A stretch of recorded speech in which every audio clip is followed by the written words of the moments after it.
So welcome everyone, and thank you for being here today.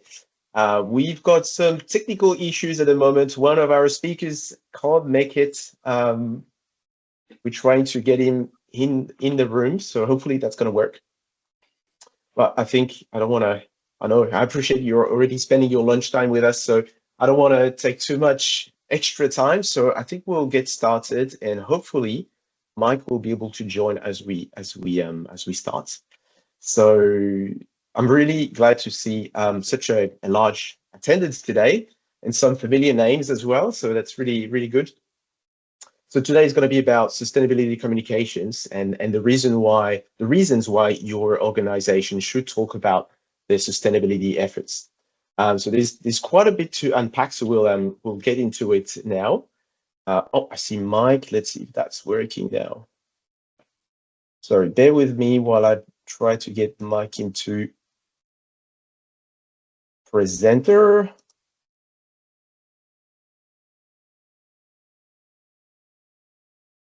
All right, Mike, can you hear us? Yes, I can hear you fine. My apologies. Fantastic. Okay, it's working. Here we are. Ready to go. Okay, so we can get started then. So yeah, of course, first of all, before we start, we'd like to acknowledge the traditional custodians of the various lands on which we're dialing from today. I'm hosting this webinar from the land of the Gayamigal people. We pay our respects to elders, past, present, and emerging, and celebrate the diversity of Aboriginal peoples and their ongoing cultures and connections to the land. We extend our respects to Aboriginal and Torres Strait Islander people joining us today. All right, so today your speakers are myself, Dan, and Mike. I'm glad that we managed to solve our technical issue. So let's get started. I'm just going to introduce myself really quickly. So my name is Julian Bertoli. I'm the founder and managing director of G-Transition. We are a marketing agency focused on sustainability marketing. So we help organizations of all sizes to talk about their impact in a meaningful way. And we help climate technology businesses with all their marketing needs. We've been operating for about 4 years now. And I'm lucky to have Dan and Mike joining me today. So I'm going to hand over to Dan. Hey everyone, my name's Dan Leverington. I founded the Acelli Group specifically to help executives and boards take the guesswork out of their sustainability supplier selection. On top of the pressures that they already face in a pretty complex landscape, mandatory climate reporting was just passed into Australian law. And so we help these leaders build resilience and commercial opportunities by plugging them into bespoke networks of sustainability consultancies, tech reporting platforms, and communications agencies, so they consistently benefit from otherwise unrealized competitive advantages. But one thing that I wanted to put at the top of the agenda today with everyone on here is a quote that I heard from a guy by the name of George Mack, who said that networks are unique because they don't divide when you share them, they multiply. And that's really our North Star at Acelli, to ensure that we're all heading in the same direction as quickly as possible. And it gives me great pleasure to hand over to Mike Johnston from Glow. Thanks very much, Dan. Yep, I'm Mike Johnston and I work for Glow. We are a research technology business. So we were founded about 12 years ago to help bring hard to reach data, particularly consumer data, into the boardroom to shine a light, as it were, on hard to reach places. So we work with a huge range of businesses, from agencies to businesses to advisory and market consultants, management consultants, around helping them to understand what various stakeholders think, whether it be employees or consumers or other stakeholders across a wide range of issues. We've always had a focus and an interest on kind of the data for good movement, and that kind of led to us building out our data products area, which I look after. A key data product being our social responsibility score, which is a framework and a score which allows businesses to understand how they are perceived from a social and environmental point of view, and therefore allows them to understand how they can improve that and therefore reap the benefits, some of which we'll talk about, that are linked to having strong perceptions in this area. I'll hand back over to Julian now, who'll set out what we're going to go through today. Yes, thanks, Mike. Thanks, Dan, for the intro. Okay, so today, so we're going to go over these topics. So we might not have time for Q&A, but please feel free to drop any question you might have in the Q&A section. If we have time, we'll go through them at the end. Otherwise, we can always address them via email after the session. So first thing we're going to look at is sustainability as a commercial opportunity and what it means for businesses. We'll talk about the challenges of speaking about those sustainability efforts. How do we measure sustainability? The tangible and the intangible, and with how to craft an authentic sustainability story. And yes, of course, if we have some time, we'll go even further in Q&A. But yes, I'll hand over to Dan to talk about the commercial opportunity. Thanks, Julian. So the way that we look at the commercial opportunity is really across 6 pillars. And across those 6 pillars is this overarching quote from Joe Longo, who's the ASIC chair, who said that the growing interest in environmental, social, and governance issues is driving the biggest changes to financial reporting and disclosure standards in a generation. Now, a generation ago is when the GST came in. So just to couch, kind of the scale and level of impact that this is going to have across the Australian economy. Mike is going to be speaking from a customer and consumer perspective. I'm going to do a quick deep dive into the regulation, just so everyone knows what's just recently passed into Australian law. And then there's also, from an investor perspective, an employee engagement perspective, the new risks that companies are going to be facing, and then there's clear quantitative evidence of companies that integrate ESG into their core operating model are seeing outsized returns in regards to their competitors. But in terms of the regulation, so for those of you who haven't heard about it, very quickly, there are 3 groups of company sizes in Australia now. Roughly speaking, Group 1 is going to be any company with more than $500 million in annual revenue. Group 2 is any company between $200 million and $499 million in annual revenue. And Group 3 is any company between $50 million and $199 million in annual revenue. That is the way that the government has split them out from a climate reporting perspective. And what that means is that Group 1 will start reporting from the 1st of January 2025. And those papers need to be submitted by June 2026. Group 2 is from the 1st of July in 2026, and then Group 3 is the 1st of July 2027. The reason why we bring this up is because these requirements are already rippling through supply chains, because the emissions data that Group 1 companies need in order to submit their reports to the government require the carbon emissions from their supply chains. And so what that's meaning is that there's commercial pressure being put on companies in Group 2 and Group 3 who have existing contracts and want to win future work with those Group 1 companies to be able to provide this information. The other thing to flag is that because this sits under Chapter 2M of the Corporations Act, boards of directors are now personally liable for any misreporting or absence of reporting, just as they are for financial statements. So it's a really, really big deal. The other bit that I wanted to touch on very quickly from a risk perspective is the way that sustainability and climate risk is looked at is from a physical risk perspective and a transition risk perspective.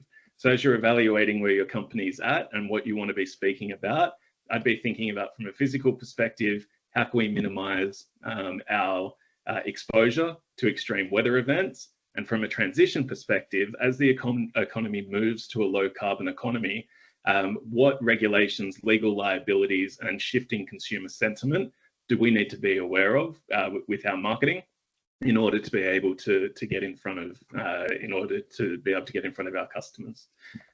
Mike, how's Glow currently thinking about these pressures that companies are facing from a consumer sentiment perspective? Yeah, thanks, Dan. As Dan said, there's a number of different elements to be considered, and obviously disclosure and reporting are a huge part of that with some of the changes coming along. But at Glow, we're really focusing on the consumer element of it as an area that's often, I guess, overlooked or hasn't been as focused on in the past. And so one of the things we did was we set out last year in collaboration with 3BL to look at the US market in this case as a way to understand, well, what is the impact of sustainability and sustainability issues on consumers? How are they factoring it into their day-to-day decision making, particularly around purchasing, and therefore how does that then translate into a size of prize to really start to quantify what this can be worth from a consumer angle for businesses that are winning in this space. So what we found was across the board, there's a view from consumers that they want businesses to be acting responsibly when it comes to the society and environment. And while that is slightly more prevalent in kind of the younger age groups, as we would expect to see, and from a political standpoint in Democrats, what was interesting was it really doesn't slip away as much as maybe the doomsayers might say in some of the other supposedly less focused on ESG and sustainability groups, such as Republicans or kind of different demographics. We see that it's pretty consistent. The other element is we see that through this research that almost everyone was reporting that sustainability issues were factoring into their decision-making process across a multitude of industries, and that it was increasing in relevance to them. So it was becoming more important to them in their decision-making compared to last year, and more than half felt that would increase year on year. It's obviously not the single most important factor for the majority of consumers. Price, quality tends to win out, but all things being equal, with a number of other things, what we see is that sustainability can be that differentiating factor that can drive consumer decision makings. And so what we then looked at was the data that we previously had, which showed a link between our social responsibility score and revenue, and we were able to extrapolate that out into different industries to put a size of prize across 12 major industries, from retail to food brands to airlines to automotive, in the US market of 44 billion a year. So that's what we believe is the approximate size of prize for businesses who are acting in a sustainable way, gaining customers from those who are switching from those that are perceived to be less sustainable. So there's a clear size of prize in being able to win the customers as they change based on these decision-making factors. Yeah, that's really interesting data, and so of course that's US data, but does that apply to Australia in your opinion? I mean, I'm pretty sure the behaviors are fairly similar, right? So we could expect to be the same. The data, all the data that we've seen applies in the same way to Australia. We see the same trends in terms of importance, in terms of factoring into decision making, etc., etc. We did this in collaboration with a US business, hence the focus on the US as a big market.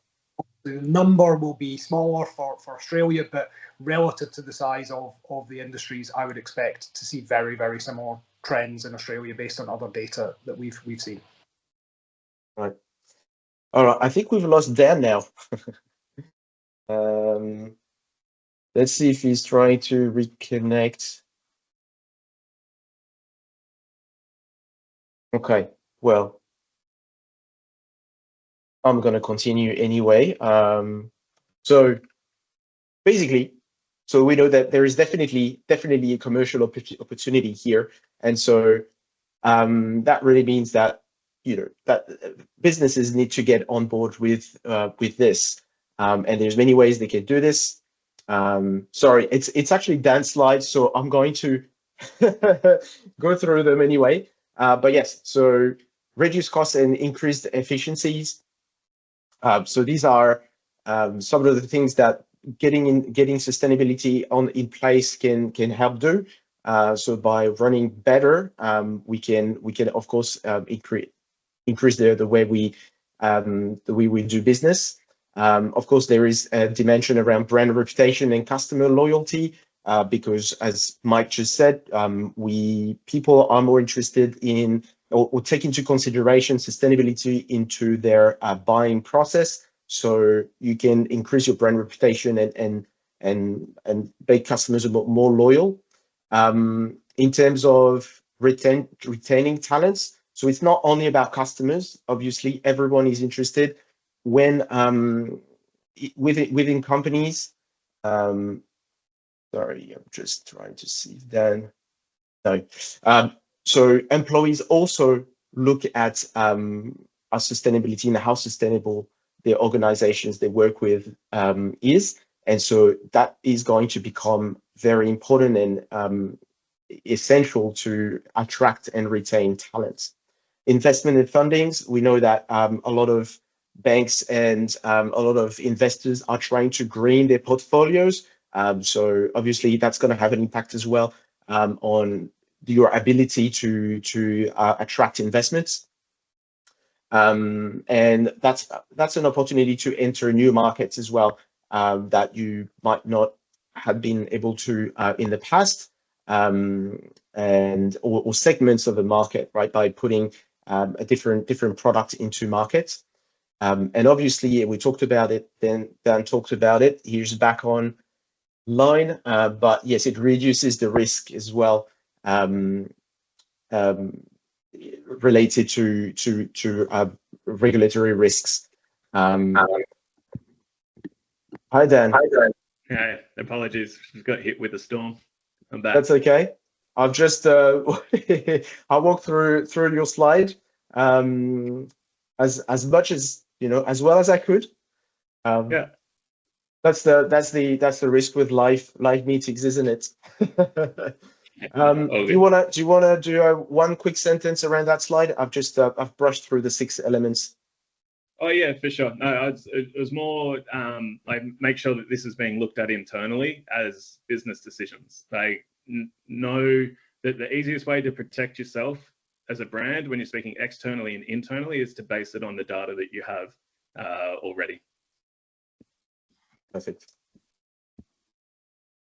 And this very quickly, not only is Glow looking at brands from a consumer sentiment perspective, but organizations like Influence Map are looking at what global companies are saying to the market, and then what they're actually doing from a legislation advocacy perspective.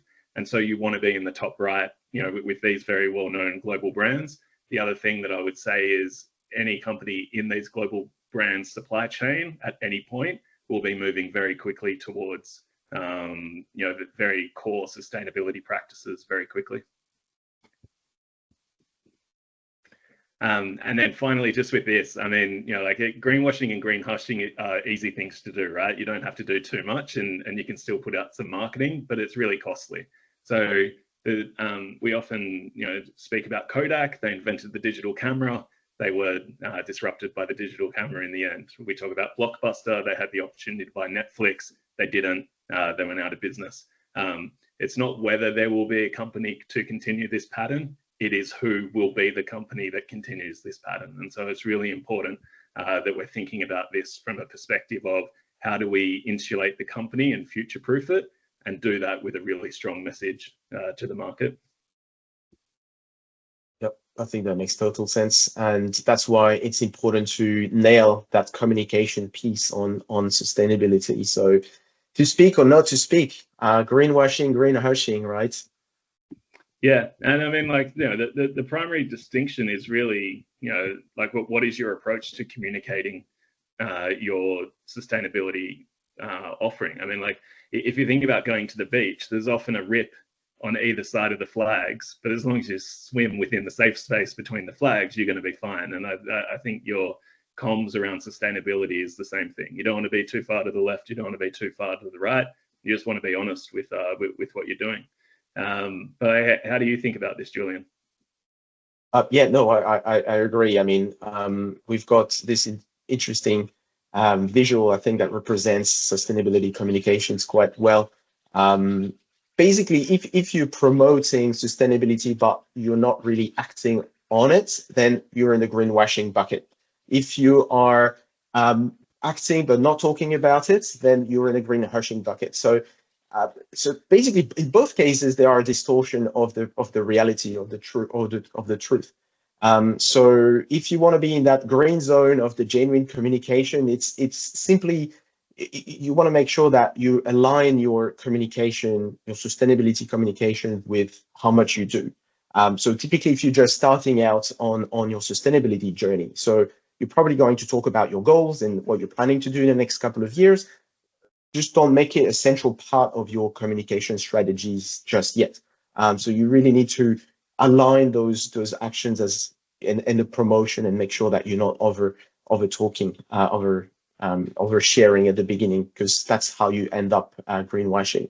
And the thing is that the regulators are paying attention, and so we don't want to be on the wrong end, and doing some good stuff and ending up being accused of greenwashing. I think we've got a couple of examples here that we can talk about there. If you can just jump back one, Julian, like the grey box is also a terrible place to be, because you have organizations like Glow, you have organizations like Influence Map, like you're being rated anyway. And so, you should be commercially benefiting from the good sustainability work that you're doing. And if it's not obvious, you will be marked down, when in actuality, it could actually give you the opportunity to pick up contracts that you otherwise wouldn't have won. Correct. So it's either your stakeholders or customers have their own impression or their own perception of your sustainability credentials, or companies like Glowers will rate you without you knowing it or without you taking control of it. So some recent case studies for everyone to sink their teeth into. So we chose these ones because Vanguard is a large financial institution that they're more on the B2B side, and then Glad, owned by Clorox, is on the consumer side. So Vanguard was first investigated by ASIC because they claimed that they had an ESG index fund in the financial services for institutional investors that had screens in it to ensure that anyone that invested in it was investing in sustainability focused companies. Unfortunately, that was not the case. There was actually quite a few fossil fuel companies involved in that index fund.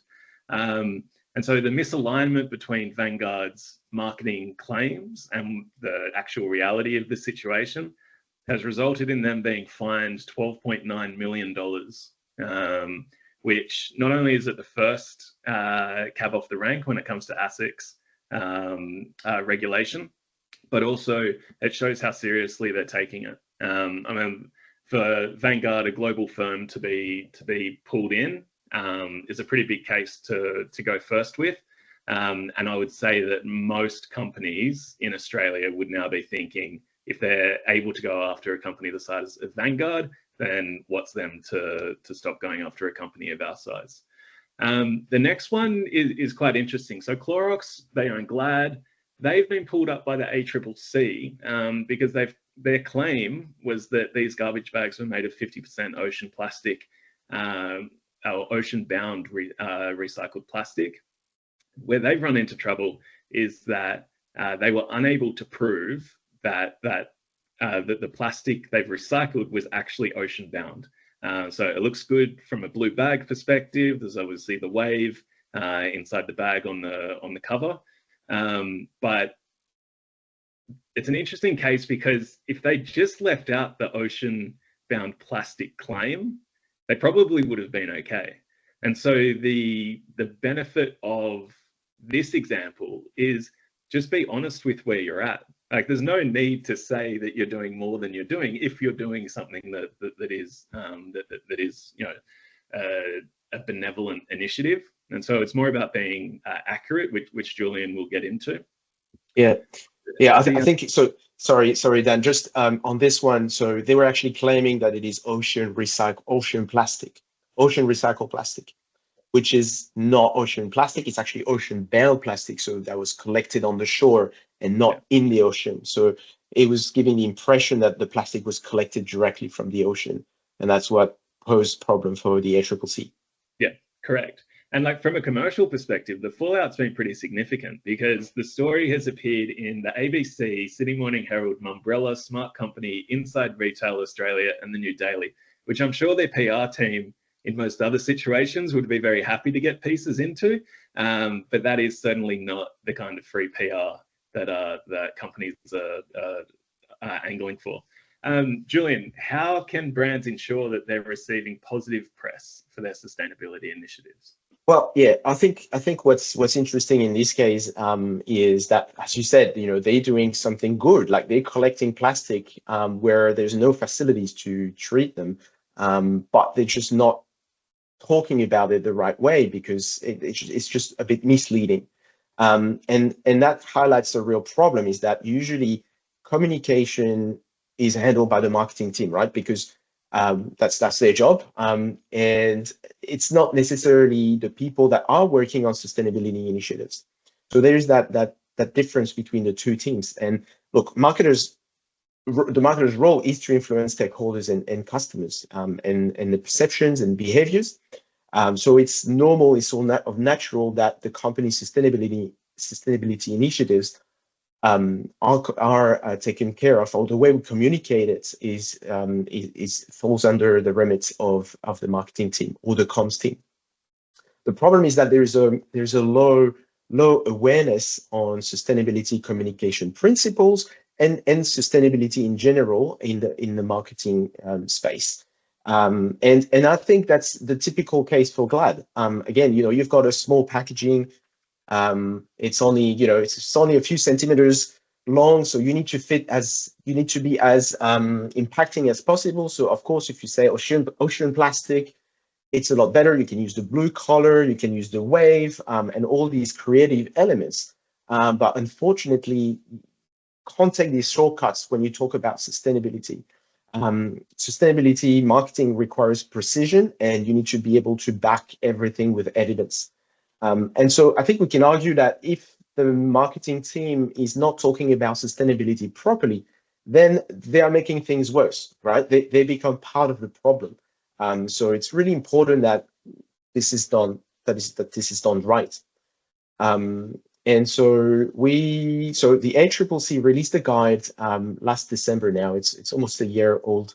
But basically, what they say is just to help companies talk about environmental claims. And it's around 8 principles, and it's no rocket science, but it's good to know that it's there. And I invite everyone, if you haven't seen it, to take a look at it. You can download it on the internet. But basically, what it says is, one, you don't lie. That's the first thing. Don't hide anything. Make sure that everything that you claim you can back with evidence, and don't be too generic. So things like eco-friendly or green something, or even sustainable in some cases, or the most sustainable. These are too generic terms. So you want to be as specific as you can to avoid that element of greenwashing. You also want to avoid visual elements that give the wrong impression, like we've seen with the Glad garbage bags. But things like the planet on your hand, we see that quite often, or using leaves when it's just not relevant. All of this tends to be associated with greenwashing. So these are the sort of things that we want to avoid as much as possible. So again, I really invite you to have a look at that guide if you haven't already. That's a good start, really. And yes, the ACCC can take action and will take action. And as we've seen, there's actually quite a lot of cases ongoing already. So there are really a lot of benefit in doing sustainability communication well. The first thing is it's actually the way you reap the commercial benefit of all your efforts in sustainability. So if you've done all the steps right, you don't want to fall at that step, because that's when you're actually going to communicate with the outside world. So if you do it well, you can build trust with your customers, with your stakeholders in general, and create a positive perception of your organization. You can engage stakeholders around your sustainability activities, drive engagement and the support of your community or your supply chain as well. It's also an opportunity to raise awareness of the challenges that your specific industry is facing. What are the challenges that you're facing to become more sustainable? And you can generate that awareness of it. And finally, creating differentiation. Of course, if you start working on those challenges, how do you do it? What do you do that your competition is not doing? That can give you a chance to create a competitive advantage. There is still space to get that competitive advantage in many industries. So I think it's definitely worth spending the time to get it right, to create that competitive advantage. Yes, Dan, some examples as well on internal teams. Yeah, for sure. I really liked this report that came out a month ago from Culture Amp, who are an employee engagement platform. So we know that sustainability-focused businesses provide customers with a greater sense of agency when it comes to climate change. We also now know that directors need to remain legally compliant by ensuring that that they're actively following their fiduciary duties. But from an employee engagement perspective, I think this is really interesting because the first area that they reported on is employee motivation. And what I found very interesting about this is that when companies are first really starting their sustainability journey, they're looking at the science-based targets that they're going to select, which is very important for them to know what that roadmap is going to look like. But from an employee engagement perspective, it's far more important for the employees to see a commitment to the action and the impact than it is just to set the target. And so I think it's really important as we're having these conversations internally with our businesses that it's not just about setting the target, but it's also about showing the employees this is what we're doing, this is the change that we've made, and this is the path that we're on. And I mean, you can already see there's so many similar touch points on the internal comms and the external marketing as well. And then as you go through present commitment, future commitment, recommendation as a place to work, and then pride that people feel for the company that they work for, we can just see like the employee engagement is really significant when it comes to this. The other thing that I would implore everyone to keep in mind is because there's an uptick in legal cases and climate litigation globally, with Australia leading the charge in terms of the amount of cases, it's really important to get this right because it will have a direct impact on your employee engagement as well, which has a direct impact on productivity. Mike, what are the benefits that Glow's seeing for companies when it comes to measuring consumer perception?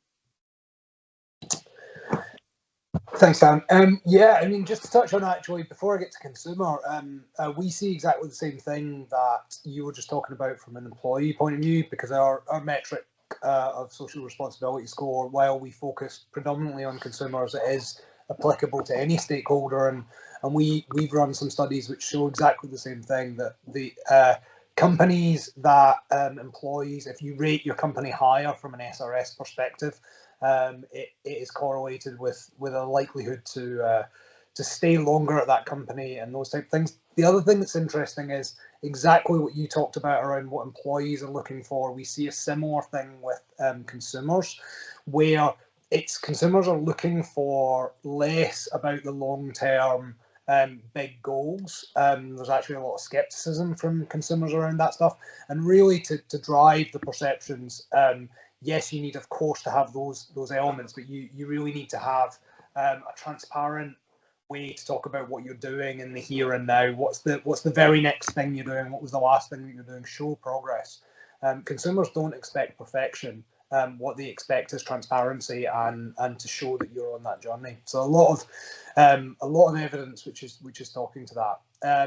And so that all builds in ultimately to kind of why we created the social responsibility score, because what we found was there was a really big focus from businesses on, I guess, the regulatory side of things, and so people were doing measurement, but the measurement was very much about auditing what they said they were going to do. Were they hitting their targets? Were they hitting the regulations? But much less, if at all, was looking at what was the end impact. So how was it impacting on end stakeholders, whether that be employees or consumers, and consumer being a key element for us, obviously. And the reason we really felt this was a massive gap was because, as we've talked about already, people have a view. Whether you're talking or not, people have a view on what you stand for, whether or not they think you're doing well in this area.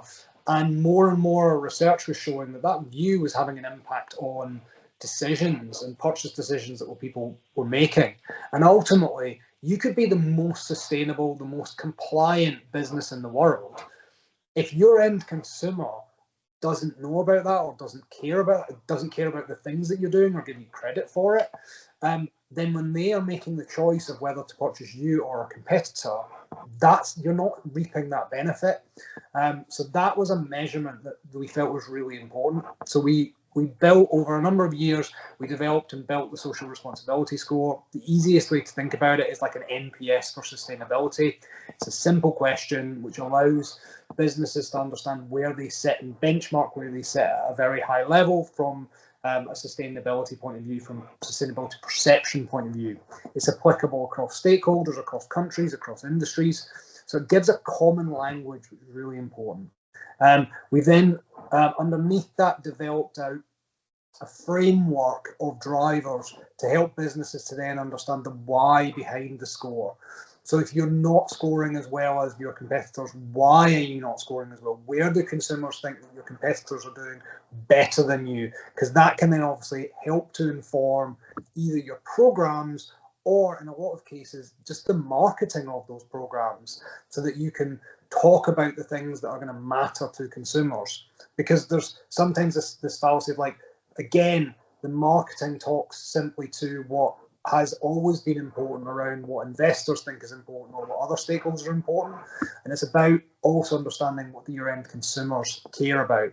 We've also been able to link this to over $3 trillion of sales data to prove a link between our metric SRS and long-term revenue growth. So this is how we are able to, I talked earlier about the size of the prize. That was kind of the basis for us to then build out that size of the prize, to be able to allow businesses to now start to quantify what this could be worth for them. So if they make improvements in perception, what's the payback for them? And therefore that can help justify the business cases to invest in sustainability. So instead of it just being only because of, I have to do it for regulatory, or I have to do it because it's the right thing to do, there's actually a clear commercial benefit from a consumer point of view. And obviously that's not factoring in things like we've just talked about around the benefit financially from an employee and an engagement point of view. So there's a lot of different elements to that, but this is trying to bring some clarity to particularly the consumer angle. And ultimately, as I said, you're being judged, whether it's by the consumers or by your employees, or whether it's by agencies that are marking you. There's a judgment going on. So I think what's really important is, if that's happening, why would you not want to control the narrative yourself? Why would you just accept that others would control that narrative and you're just going to green hush and let everyone else say that? So I think that's then the point where I would say this becomes really important for you to take control. And I guess Julian will talk a bit more now about how to control that narrative. Yes. Yeah, no, I think that's a great point, and it's a really great tool that I've used in the past as well for some clients. So yeah, it's a really sort of great score that you're using. Just before I jump into the narrative part, there is a question from Julian on that I've just seen now. Sorry, I didn't see it earlier, but it's to you, Mike. I think the question was about who conducted the research that we talked about in the beginning, but the question was about whether it means that consumers are ready to pay more for sustainable products than more traditional products. So are they willing to pay more for products that are deemed to be more sustainable? Do you have some data on this? the research. So Glow, the company that I'm part of, conducted the research. That's our business in running research. We did it over a representative sample of the US population in this case. In terms of are consumers willing to pay more, what we're seeing actually is a move away from consumers kind of actively saying they will pay more. That seemed to be very much what people were saying at the start, and instead a move towards a combination of it being a little bit of table stakes. So you have to have this, you have to have a certain element of things right to be able to even be in the consideration group. And then the second thing being around, well, there is an element of people willing to make increases in their spend, but only if there are the seem to be the benefits that sit alongside that. So certainly, I think if you wind back 5-10 years, the kind of common question was like, well, how much extra would you be able to pay for quote unquote a sustainable product? And what we're seeing is that consumers are less likely to say yes to that, or less likely to say, oh, I'll pay a huge premium.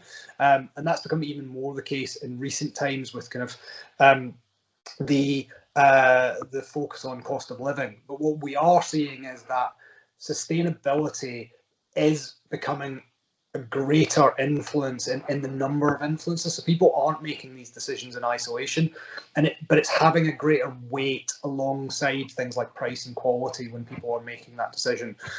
So I would steer away from, I guess, that kind of view maybe from 5 years ago of, if I have a more sustainable product, I will be able to charge 5, 10, 20% more.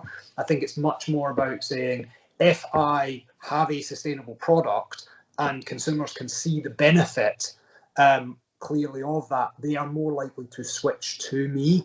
And yes, that may have a price element that they're willing to pay as part of it, but it's about making clear that, I guess, the difference and the reason why they should switch, rather than a simple, I'm quote unquote sustainable, so I can charge a premium. Yep, and actually, sorry, you go ahead then.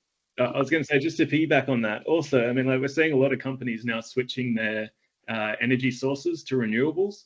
So automatically your cost of goods are dropping because your energy prices are dropping. And I'd say, you know, depending on what happens in the next 12 to 24 months from a geopolitical perspective, if the price of oil goes up, then the price disparity should actually shrink between what we traditionally call green premium goods and their regular competitors.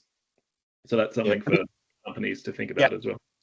All that being said, there are plenty of examples of green products out there which are at a price premium that are doing well.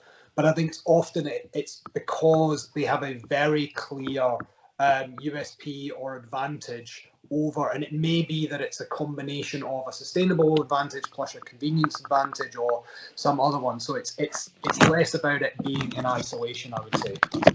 Yeah, no, I agree. And actually, that makes me think of another study that I read based in the US data as well by NYU Stern, and that corroborates that what you're saying, Mike.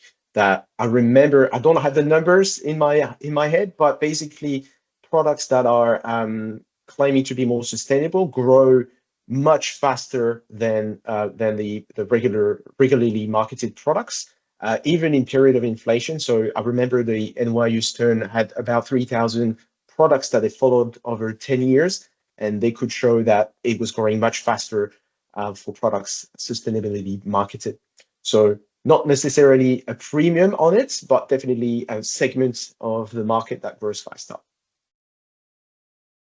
All right, so which means that definitely we want to be able to own that narrative. And so how do we craft a sustainability story that is effective and is not greenwashing? So I just wanted to introduce a framework that was developed by my business partner, James Price-Smith, and that we call the 6 C's of sustainability marketing. So we've been using that across most of our customers because these are 6 principles really that help you communicate sustainability messaging in the most effective way. So it's not just about avoiding greenwashing, but also generating the best results for your message. So I'm just going to briefly go through those 6 C's, but the first of the C's is about clarity. So when we talk about clarity, we talk about the clarity around what we're trying to achieve with our sustainability message. So we want to make sure that we're clear about what message we want the audience to remember. So we want to make sure that there's no way to misinterpret what is being communicated. And so for this, we want to use easy language. We want to avoid any technical jargon that is only known in the industry. You want to be able to provide examples where it's relevant. Things like being consistent with the terminology that you're using as well across your different channels, but also year on year, because that's not a one-off thing that's going to come back again. So you want to make sure that you've got that terminology pat down. Obviously, the clarity comes with adjusting the messaging with your audience. Whether you're talking to customers or investors, you're not going to talk the same way. So you want to make sure you adjust that message. And also, it's also about reviewing and updating the message on a regular basis to keep it relevant and keep it clear, because things are going to evolve as you go. So that's the first C. Then we've got the second C, which is credibility. So obviously, you can't claim anything without having data to back up your claims. So that's really an essential part. So what do we see as credible? Well, that's anything that can be easily verified by third parties. So that's going to be any facts, any stories, any data that you're using to back up your claims. So the more information, the more details you have on your fact and data, the more trustworthy that becomes.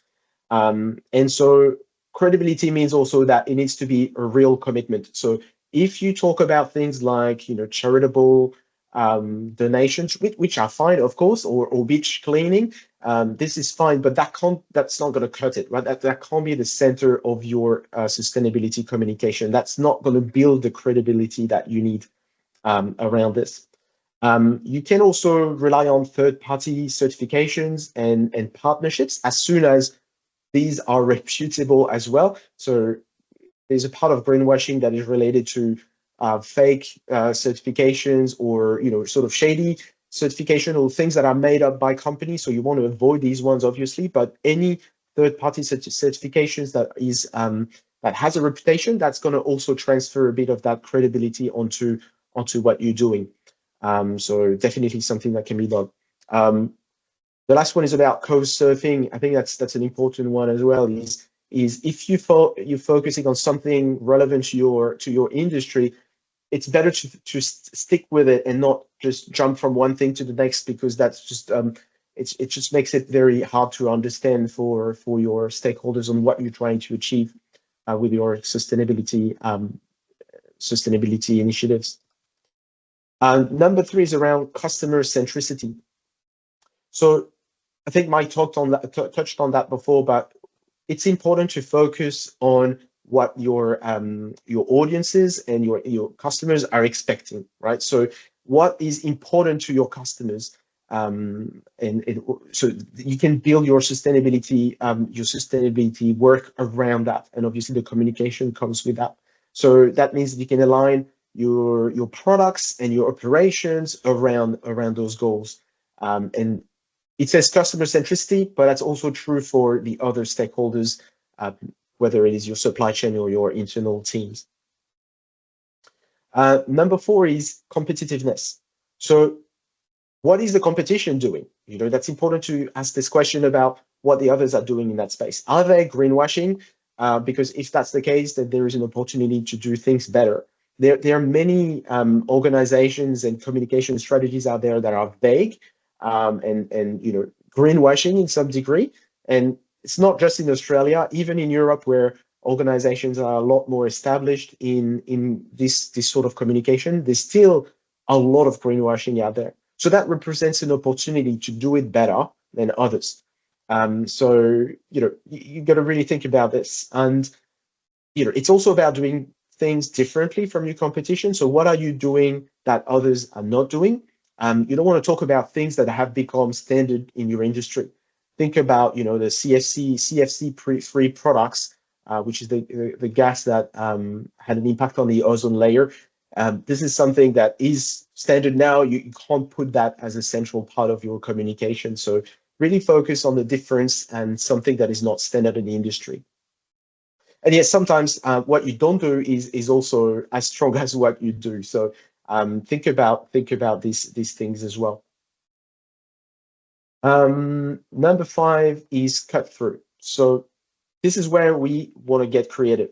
So talking about sustainability doesn't need to be dry. It's not about, yes, of course, we need to have specifics and we need to back up everything with evidence, but that doesn't mean that it can't be on brand. I like to use the Lego example because Lego have a pretty solid sustainability program, and they use a lot of videos and they use their little Lego characters to illustrate you know, their progress in sustainability. And so you can use that. You can stay on brand, and you still want to evoke the emotions that you would do with more traditional marketing. Just make sure you back it up with some data, some rational arguments. So you can definitely do that.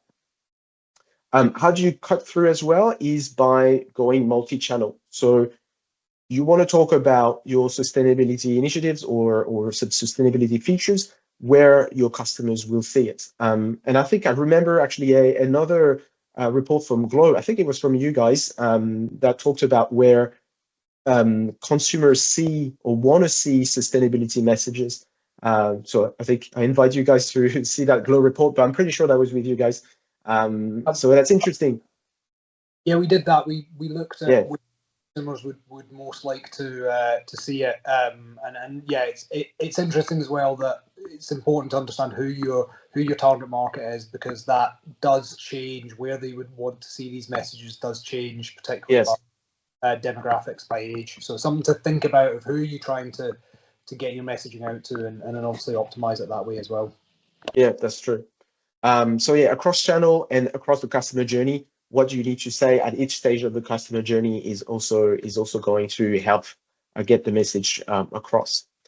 And finally, that's commitment.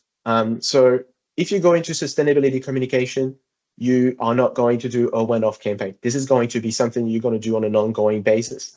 So you need to be clear about what you're going to communicate in the long run and how you're going to do it. What you're going to say on a quarterly basis, on a yearly basis, how you're going to update on your progress, how you're going to talk about the challenges that you're facing, what are the investments that you're making in this area. So all of that will add some credibility and reinforce the fact that you are actually working on this. So yeah, so measuring the impact as well is important. So how are you going to measure and communicate the results of what you're doing? So yes, in a nutshell, that's what the 6 C's are. And so by following this framework, you would avoid greenwashing, and you can maximize the commercial benefit that sustainability or your sustainability initiative can bring. All right, 4 minutes to go. I think we can probably wrap it up. Dan, do you want to take the key takeaways of this session? Yeah, for sure. I think the key takeaway overarching is, you know, the three of us come at this from slightly different perspectives, but we all meet in the same place. And that is that sustainability unlocks greater growth potential. And, you know, this isn't a compliance play. This isn't a marketing play. This isn't a consumer customer risk play. This is whole of business. Like, this isn't something that's going to sit on the side. This is at the core of your operating model. Because of that, you don't want to put your brand at risk. Marketing needs to be speaking with the rest of the business to make sure everyone's on the same page. Your audience, no matter who that audience is across your multi-stakeholders, they will be evaluating you. So it's up to you to own that space and to be proud of the sustainability initiatives that you've put into place. Make sure that you are measuring perceptions as much as hard facts. And as Julian just took us through, I mean, you know, those 6 C's really are a protective blanket for you to go out into the world and tell a great message that the market wants to hear. And yeah, we are very appreciative of everyone coming today. Yeah, it's great to see you all, and we hope that we have provided some pretty useful insights. Yes, so we're finishing up right on time, which is great. Thank you for putting with us through our technical issues. But if you want to stay in touch with us, here are our details. So feel free to drop us a note. I will send a recording anyway. But yes, that was great to have you all here, and enjoy the rest of your day. Thanks very much. Thanks, Thanks, everyone. everyone.